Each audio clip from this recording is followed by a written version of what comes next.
ازيكم؟ عاملين ايه؟ دي طماطم جايه ان انا جايباها، قصدي افرزها. خلونا نعمل نعمل نسكافيه. بصوا جبت، خلوني اتكلم معاكم كده من غير تسجيل صوت يعني. اتمنى تحبوا الموضوع ده. انا هنا جبت نسكافيه جولد اهو. بصوا ده اهو نسكافيه جولد، جبت الحبه دول ب 30 جنيه. تمام. ما شفتوش انتوا بقى فين المقص او المقص؟ بصوا يا جماعه، عايزه اتكلم معاكم شويه بجد يعني، لان انتوا دي علبه نسكافيه بلاك اهو اللي انا كنت بجيبه، بس انا دلوقتي بقيت اجيب جولد. ده ساب يا جماعه يعني معانا، ما تقلقوش. بصوا رايحه جايه كده اجيب شويه ب 30 جنيه اهو. عملوا لي حبه حلوين ازاي. طيب خلونا نعمل النسكافيه الاول، نجيب معلقه ونعمل نسكافيه وبعد كده نكمل الكلام. ما علينا. بصوا بقى، النسكافيه ريحته حلوه قوي.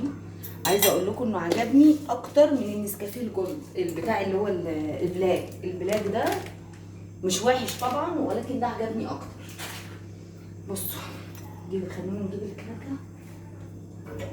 عايزه اقول لكم ان انا بنتي كنت عامله شربات امبارح، كنت ناويه اعمل حاجه حلوه وفشلت. فانا ما نزلتهالكوش. مش لازم اعمل فوم، عملته معاكم قبل كده عادي. ساعات كتيره قوي لما اكون مش مظبوطه بعمل زي ما انتم شايفين كده، وبيمشي الحال زي الفل. ده النسكافيه. بصوا بقى، ده بن، وده برده من باب الميزانيه والتوفير يعني. ده ب 30 جنيه بن. شوفوا حبه حلوين قد ايه من جوه بتاع. طب ما انا كده هحطه هيبقى مليان كتير، بلاش افضيه. خلونا ما نفضهوش. جبت برضو شاي من آل البيت برضو. خلينا نسيب دول لما الحاجه دي تفضل، مش مشكله، مش لازم نحط ده على ده يعني. ما علينا. انا كنت زي ما قلت لكم عامله شربات، وبنتي كبته على الارض والدنيا ما عندي ملزقه. بقى نشطف الطماطم وارجع لكم. جبت الحبه دول ب50 جنيه. دول كانوا عاملين 3 كيلو. قبلها برضو كنت جايبه جايبه الطماطم دي زيها. بصوا. طيب في هنا طماطمايه دبلت اهي، ولكن مش بايظه اهي. طب هنرميها؟ طبعا لا، خساره. بصوا يا جماعه، الدنيا بقت صعبه وغاليه جدا زي ما انتم فاهمين. هتلاقوني مش مرتبه افكاري ولا كلامي، ده بسبب ان انا دماغي اليومين دول مش مظبوطه شويه، لان بفكر في حاجات مهمه قوي بالنسبه لاولادي. طب انت بتعملي ايه علشان تظبطي الميزانيه في الغلا اللي احنا فيه ده؟ سهله. انا بعمل ايه كايمان؟ عايزه اخزن. مش لازم حالا دلوقتي اطلع اجري اخد من مصروف بيتي مثلا. يعني انا مثلا مصروف بيتي 3000 جنيه. انتي وغيرك تستغربوا ازاي يعني 3000 جنيه؟ طب بيكفوا؟ طب اعمل بيهم ايه ولا اعمل ايه ولا ايه؟ هتجيبي ورقه وقلم تكتبي احتياجات الاسبوع بس، مش الشهر. يعني الاسبوع ده انا عايزه مثلا ب 30 جنيه بن، وتخش تشوفي الدنيا اللي عندك. ما تنزليش تشتري حاجه من غير ما تفرزي حاجتك وتشوفي الدنيا فيها ايه. انا عندي ايه وما عنديش ايه. زي حبه الطماطم دول انا جبتهم 3 كيلو ب50 جنيه. الطماطم دول انا كنت جايبه ال2 كيلو، كان الراجل مديهم لي الكيلو على 15 جنيه، كانوا ب 30 جنيه. طب بقالهم قد ايه دول في التلاجة؟ بقالهم حوالي 4 ايام. طبعا مش هفرز دول لوحدهم، فانا جبت دول على دول علشان خاطر يعملوا لي كميه ويطلعوا لي حبه كويسين. طيب ما اقدرش اجيب ده مره واحده، دول على بعض مره واحده، فبضطر وانا مثلا خارجه معايا قرش زياده عن مصروفي الاساسي بجيب ده ومره، وبرجع اجيب ده مره، بجيب 30 جنيه بن مره، مش عارف ايه مره، وهكذا. طيب لو انت دلوقتي عايزه تقسميها، اجيب ورقه وقلم واقعد وارتب افكاري. المهم يا ست الكل، فانا كل مره بعمل، تعالوا نبدا الميزانيه مظبوطه عشان ما تتوهوش مني، وبعد كده هقول لكم انا بعمل ايه عشان امشي حياتي مظبوط، وال3000 جنيه يكفوني اكل وشرب انا وولادي طول الشهر، والحمد لله احنا بناكل كويس ومستورين والحمد لله. بصوا بقى، تجيبي ورقه وقلم. تمام؟ يعني انت النهارده خدت مصروفك، الشهر فيه كام فيه كام اسبوع؟ 4. حلو. انت تقعدي بقى احتياجات الاسبوع ده ازاي بقى، الورقه والقلم في ايدك وتمشي فين في الشقه. انا هعمل ايه؟ هشوف البن واشوف الشاي واشوف ده والمكرونات و وتحققي الاولويات بتاعتك. الاولويات الاسبوع ده ان انا البيت محتاج فراخ، محتاج مش عارف ايه، محتاج ايه. تقعدي بقى وترتبي افكارك. تجيبي مثلا لو انتوا مثلا زي عدد اسرتي، مثلا هتكلم عن نفسي، لو انت مثلا 5 زي عندي اللهم بارك 3 اطفال وانا وجوزي، طب تعملي ايه؟ هتجيبي مثلا، ممكن بدل ما تجيبي فرخه، ده ممكن لو انت مش عايزه تجيبي فرخه، ده كذا اقتراح يعني، تعملي ايه؟ تروحي تجيبي كيلو وراك على كيلو اجنحه، الاجنحه ب65 جنيه، كيلو اجنحه، وتحط عليهم كيلو الوراك، وتجيبي بتاع ده رجول. مش عيب ابدا ابدا ابدا انك تجيبي رجول، خلينا واقعيين، احنا عشنا حياتنا واحنا صغيرين وامهاتنا وكده كانوا بياكلوا الرجول وكنا عايشين وزي الفل. بلاش القع والمع والكلام اللي مش هيجيب همه ده. الرجول اللي بتقرفوا منها دي فيها كولاجين عالي جدا جدا جدا، الدكاتره بتنصح بيها، فحلو جدا للاطفال وحلوه لينا. فاحنا لما كنا بناكل الاكلات الحلوه دي زمان ما كناش بنتعب، دلوقتي من ساعه القع والمع واحنا بنتعب. تمام. هتعملي ايه تاني؟ انا هحط دي على النار. هتجيبي ايه؟ هتكتبي بقى دوت، تشوفي فراخك وتشوفي طلباتك. خلاص انا هجيب وراك، هجيب صدور، هجيب الدبابيس بتبقى غاليه طبعا، فلو انا مكانك هجيب الوراك واقطعها لو انا عايزه الدبابيس لوحدها والحته اللي بتبقى العريضه دي لوحدها. الدبابيس اغلى من الوراك. انت كده ممكن تعملي كذا اكله منهم، تجيبي كيلو على كيلو ونص مثلا بال100 جنيه اجنحه على رجول مش عارف ايه. المهم انك ممكن ب200 جنيه تجيبي شويه حاجات كويسين من الفراخ. هتقعدي بقى تقسمهم بمعرفتك.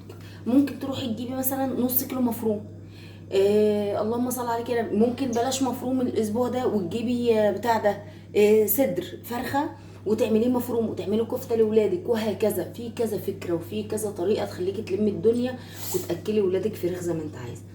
في ناس تقول لي انت تقسمي الفرخه، يعني انا ممكن اجيب فرخه 2 كيلو ونص اعملها على 4 مرات. فالناس تقول لك انت بتقولي انت بتهزري ليه يا جماعه؟ انا اللي بتبيع الفراخ دي صاحبتي، فانا بجيب الاربعه وعندها رجول طبعا نظيفه وزي الفل، فانا باخدها كل ربع فيه رجول، بحط عليه رجول وبيمشي الدنيا وتبقى اكله. وباكل ولادي 4 مرات فراخ بدل ما اكلهم مرتين او مره، ده على حسب كلام الناس اهو. وبيخلص الاسبوع. بتروحي مثلا زي كده تجيبي مثلا ب30 جنيه بن، تجيبي مش عارف ايه. ميزه آل البيت بالنسبه لي ان لو عايزه ب20 جنيه شاي بيديني، لو عايزه ب20 جنيه بن بيديني، لو عايزه كذا بيديني، ولو عندك طبعا التموين طبعا هيخف عليكي كتير. النور قطع، هتجيبي مرجه. تعالوا بقى ايه نكمل. فانا يا جماعه زي ما قلت لكم انا بمشي حياتي بالورق والقلم زي ما بقول لكم. ساعات الدنيا تبوظ مني سيكه يعني، علشان ما بقاش انا كده يعني البت الفظيعه اللي من حياتها ماشيه بالمسطره.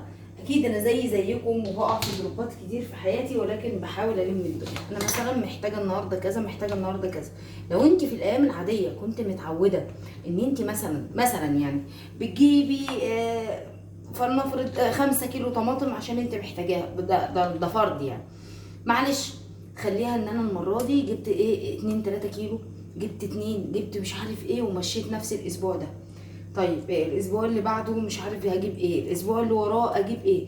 خلي كل اسبوع هاتي حاجه معينه. يعني الاسبوع ده جبت طماطم علشان اعملها صلصه وكترت، يبقى الاسبوع اللي بعده ما اجيبش بقى، ابقى عامله حسابي ان الاسبوع ما اجيبش. ليه؟ عشان الاسبوع اللي بعده ده ممكن اجيب علبه سمنه مكان تمن الطماطم، ممكن اجيب دقيق، ممكن اجيب مش عارف ايه.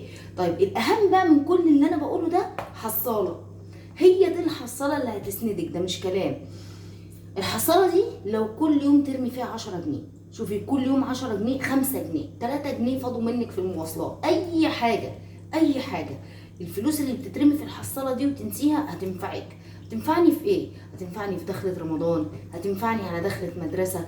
اعتبري نفسك عاملة جمعية مع نفسك ب10 جنيه كل يوم باللي انت قادرة عليه. تبقي لا انت ملزومة قدام حد بموضوع الجمعية، ولا انت ان انت كده ايه مضطرة، ولا انت كده مفرطة، ولا انت كده مضيعة الميزانية، ولا كل الكلام ده.